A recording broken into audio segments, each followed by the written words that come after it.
Welcome students, I am Nafisa, your social science teacher. We are discussing the lesson manufacturing industries and today we will discuss the topic agro-based industries, and in agro-based industries also we will cover the topic cotton textiles and jute textiles. Before we discuss these points in detail, let's recapitulate the points we have studied till now. We have started this lesson with definition of manufacturing, followed by importance of manufacturing, and then we have discussed the point agriculture and industry, how they are interdependent. Then we have discussed about contribution of industry to national economy, location of industry, and last video we have covered the classification of industry in detail. So today we will start the topic agro-based industries. Agro-based industries, in the sense the industries which depend on agriculture for their raw material like cotton, jute, silk, woolen, sugar, edible oil, all these are dependent on agriculture for their raw material. Let's take the topic with textile industry. Textile industry occupies a unique position in Indian economy. Reason? It contributes significantly to industrial production, employment generation and foreign exchange. Well, these 3 points you need to remember. What is it? Industrial production, significantly to industrial production. Reason? 14% of GDP from industrial sector manufacturing is generated through textile industry itself. And then employment, lot of labor force is being employed by the textile industry, and the goods which are being exported to other countries, we get lot of foreign exchange also because of textile industry. It is the only industry in the country which is self-reliant. What is the word used here? Self-reliant, in the sense it won't depend on other industries.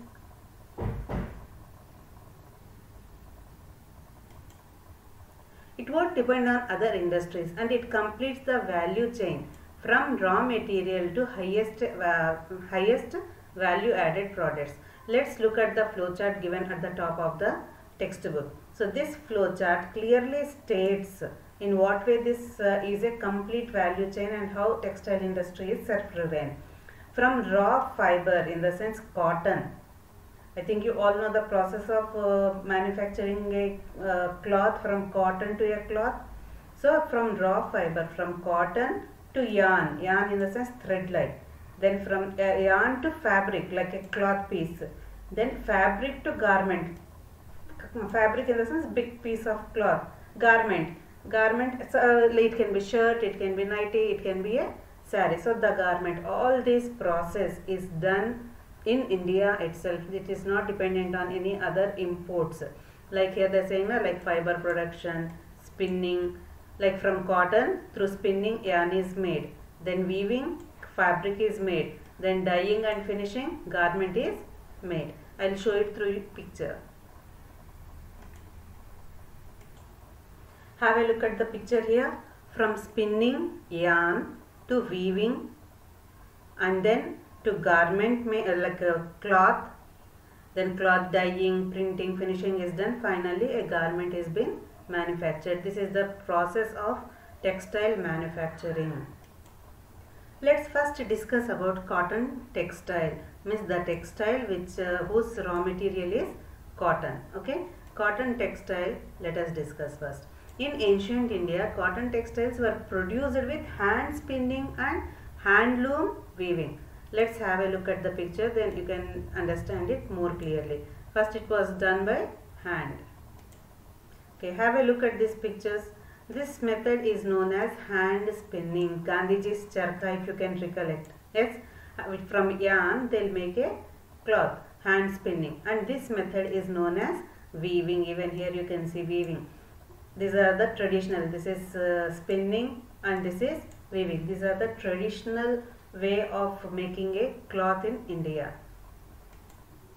So earlier it was hand spinning and hand weaving. Later on power looms came into being. So hand spinning, hand weaving you have seen, traditional method.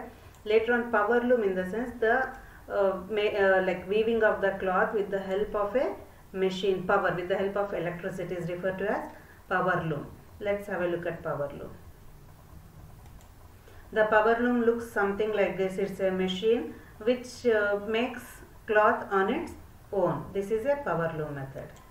Whereas this picture shows the latest technology where the cloth is made with the help of machines, mill-made cloth. So our traditional industries are unable to cope up with the competition they are getting from the mill-made cloth from England. About this one we will discuss in industrialization lesson of history in detail.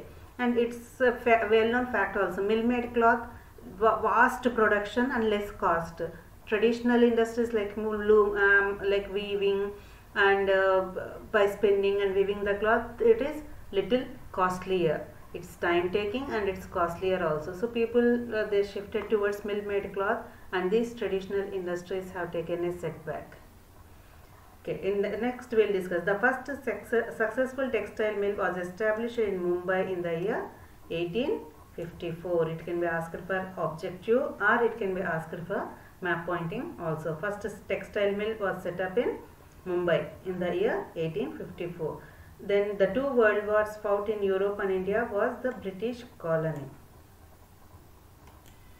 Here they mean to say that during the time of First World War and Second World War time also, when Europe was busy fighting, even at that time India was a Britain colony, Indian soldiers also were sent into war. But when it comes to industries, British industries were busy in producing the ammunitions, weapons. At that time they have given encouragement to Indian textile industries to produce clothes for Britain. Otherwise never the Britishers have encouraged Indian industries. So at the time of two world wars, India has got some development in textile industry. So in the early years, the cotton textile industry concentrated in the growing belts of Maharashtra and Gujarat. Here belt in the sense area, not the belt which we wear, but it's an area like Maharashtra and Gujarat region. We can find lot many cotton textile industries. You can check the map also given in your textbook. So here comes the map, and here clearly they have given cotton textile industry. So have a look at the cotton textile industry here. So this black dot is cotton textile, and this is Gujarat, this is Maharashtra, and you can find lot many cotton textile industries in these region. Okay, now can you tell me the reason why? Okay, let us discuss. As you can see here, Gujarat and Maharashtra region, which type of soil? Black soil, and we have studied in lower classes also, black soil is good for the growth of cotton. So a lot of raw material is available. First point is that. Second one, labor. Maharashtra and Gujarat, crowdy places, lot of population we can find, so easy availability of labor also. Then third one, market. Yeah, if you can see here, Mumbai, Surat, Vadodara, Ahmedabad, these are all the famous textile industries. So market also available, easily available. And another important point, seaports. Here you can find lot many seaports which is easy for them to export also. Yes. So these are all the, and at the same time climate also. This region experiences moist climate, which is good for making a garment, for spinning. During the time of spinning the cotton, moist climate is very much required. So these are all the factors makes this region, Gujarat and Maharashtra belt, as more of cotton textile industry. Have a look here. So they are showing the availability of raw cotton because it is a cotton growing area. Market, nearby lot many market areas are available, easy for transport. Then including port facilities also available. Lot of labor is available, and climate also very good. So all these things made Maharashtra and Gujarat region to be concentrated with cotton textile industry earlier, not now. Now due to development in technology, we can find lot many cotton textile industry. This industry has a close link with agriculture and provides a living to farmers, because it is agro-based industry. So a lot of have a look here. This industry has close links with agriculture and it provides employment or living to lot many people relating to agriculture or laborers like farmers, then cotton ball pluckers, then workers engaged in ginning, spinning, weaving. Here you have seen already spinning and weaving. Spinning using the charka and making a thread, weaving making a cloth. Let's have a look what is meant by ginning. So this process is referred to as ginning. After removing the cotton buds from a plant, cotton has small seeds. So removing those seeds is what this work is known as ginning. Then comes dyeing, colors, dyeing with different colors, designing different varieties of clothes, packing, once everything is done, packing is needed, no, that one, tailoring, sewing. So all these types of works are being created because of textile industry. Along with these many people dependent on textile industry, there are few industries also which are dependent on this textile industry. So what are those industries? Chemicals and dyes, because clothes need lot many dyeing colors and also chemicals and dyes. And next comes packaging material, packaging, whatever dresses are being stitched, packaging is required. So that one, separate industries, few small scale industries which are dependent on textile industry. And engineering works.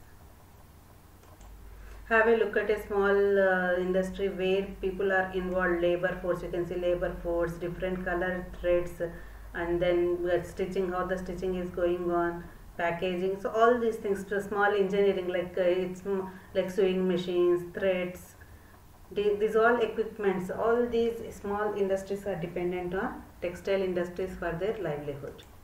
Now let's have a look at this word, concentrate and listen this word sentence carefully. While spinning continues to be centralized in Maharashtra, Gujarat and Tamil Nadu. Okay, here what is the word they are using? Spinning. Spinning in the sense charka, do you remember? Making the yarn. Okay, that is centralized in the sense major focus in these areas only, Maharashtra, Gujarat and Tamil Nadu. In these regions we can find spinning is going on properly. So have a look here, Gujarat and